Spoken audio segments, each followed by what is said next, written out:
Welcome back to part 7 of the indefinite integration series. Today we are going to discuss integration of higher powers of trigonometric functions.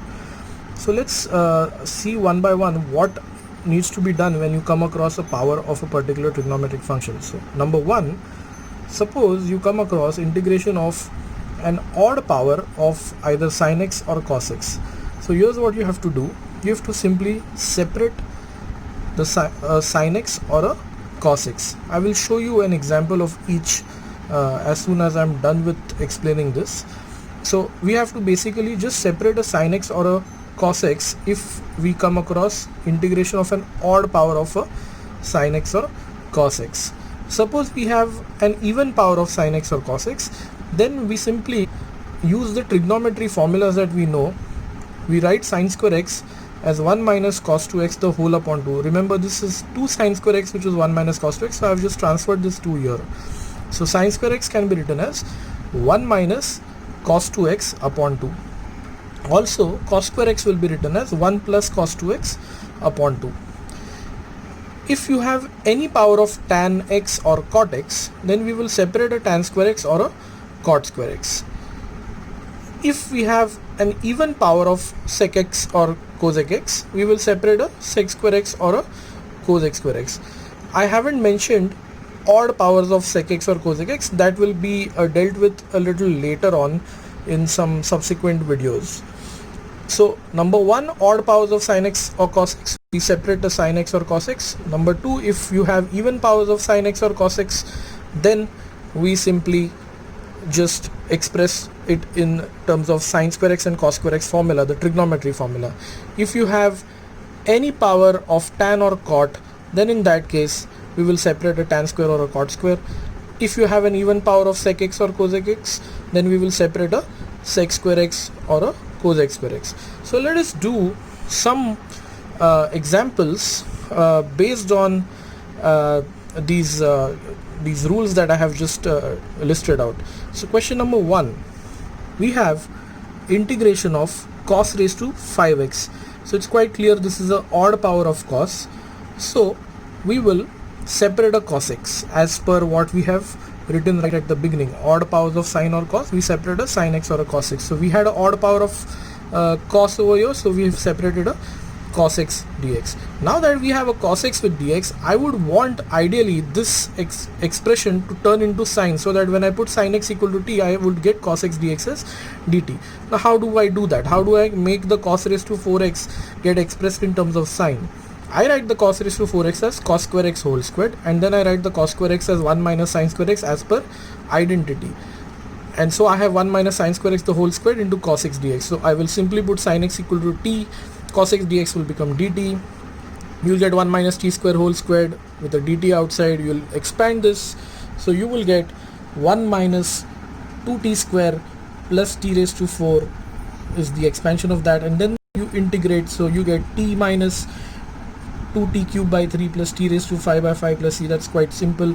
And then you will just resubstitute t back as sin x everywhere. So I've written that here, sin x minus 2 by 3 sin cube x plus 1 by 5 sin raised to 5x plus c. Now let's do question number 2. We have sin raised to 4x. So it's quite obvious that it's an even power of sine. So I will express my sin square x in the trigonometry formula. So I will first of all write the sin raised to 4x as sin square x whole squared, and then I will write my sin square x as 1 minus cos 2x upon 2, and of course there is a whole squared, so we will have a whole squared outside. So 1 upon 2 square, I will write 1 by 4 outside, and 1 minus cos 2x I will expand, so I'll get 1 minus cos 2x plus cos square 2x. Now we know how to integrate 1, we know how to integrate cos 2x, we don't know how to integrate cos square 2x. Again, this cos square 2x is treated like an even power of cos, and again use a trigonometry formula for that. So cos square theta will be 1 plus cos 2 theta upon 2, so 2x would become 4x, so this will become 1 plus 4x upon 2. Now we can start integrating. There's a 1 by 4 outside, integration of 1 is x, minus 2 into integration of cos 2x is sin 2x upon 2, plus there is a 1 by 2 here, so that will become x by 2, plus then there is again this 1 by 2 which is kept aside, cos 4x, the integration is sin 4x upon 4, and then we will just simplify this. X plus x by 2 will become 3x by 2. Here these two 2's got cancelled, 2 4s are, you got a 8 here, and then we will just multiply this 1 by 4 inside. So 3x by 2 will become 3x by 8, sine 2x will become sine 2x upon 4. This 1 by 4 will multiply with this 1 by 8, you get a 32 here with a sine 4x in the numerator with a plus c. Moving to the third question. Now we have cot raised to 5x to be integrated. Now cot raised to 5x is a power of cot. So I will separate a cot square as per what I've been told at the beginning. So I will separate a cot square. So I have a cot cube x into cot square x. Now what do? Now we simply take the cot square x and we will write that cot square x as cosec square x minus 1 as per the trigonometry formula. So we take cot square x as cosec square x minus 1. Now we'll multiply this cot cube x inside. So cot cube x into cosec square x dx, that's 1 integration minus integration of cot cube x. This cot cube x again is a power of cot, so I will separate a cot square again. So cot x into cot square x, right? This cot square x is then again written as cosec square x minus 1. I multiply this cot x here, I multiply this cot x here. So I have another integration. So in total I have 3 integrations. This is 1, this is the second, and lastly we have integration of cot x dx. Now for the first and the second integration, I will substitute cot x equal to t. So when I do cot x equal to t, I will get cosec square x dx as minus dt. I won't do the substitution over here because you don't have a cosec square over there with the dx, so that is left as it is. It's only for the first and the second integration sums that we put cot x equal to t. So obviously in the first integration, the cot cube x will become t cube, cosec square x dx will become minus dt. Similarly, cot x will become t, cosec square x dx has become minus dt. Like I said, integration of cot x dx is untouched. Then we simply integrate. So integration of t cube, you know, is t raised to 4 by 4, so this minus sign is kept out. Then we have integration of t, which will become t square by 2, minus and minus has become plus here. And then we have simply the integration of cot x, which is log of sin x, which we've learned several videos back. And at the end we will substitute t back as cot x. So your t raised to 4 will become cot raised to 4x, your t square will become cot square x plus log sin x plus c at the end. Moving to the next question. Now in question number 4, we have integration of cosec raised to 6x. It's an even power of cosec, so I'm going to separate a cosec square x.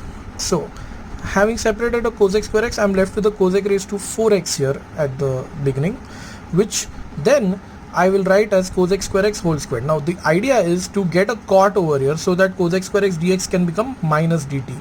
So we wrote the cosec raised to 4x as cosec square x whole squared, and then we simply write the cosec square x as 1 plus cot square x by identity, and then we put cot x equal to t. We get cosec square x dx as minus dt, as I had already told you. So you get a minus dt in place of cosec square x dx, and you get cot x as t. So this becomes 1 plus t square whole squared, which is then expanded. This minus has been thrown out, and then you expand this and integrate it. So 1, the integration is t square, the integration is t cube by 3, t raised to 4 becomes t raised to 5 by 5 plus c, and then we simply replace t by whatever we had substituted it as. So cot x is replaced in place of t, so you get cot x in the bracket with a minus sign outside plus 2 by 3 cot cube x plus 1 by 5 cot raised to 5x plus c. Now I'm taking a very unique sum, the last sum, integration of sine cube x into cos raised to 6x. Now you would say, oh, this contains an odd power of sine, it also contains an even power of cos. So what do we do? Do we use the first rule or do we use the second rule? So here's what you do. You simply keep this cos raised to 6x as it is. You treat this sine cube x as an odd power. So we write a sine square x into sine x. You separate a sine x. You write this sine square x as 1 minus cos square x, because now 1 minus cos square x and cos raised to 6x, this whole thing is now in cos, and you have a sine x with dx. That prompts us to put cos x equal to t.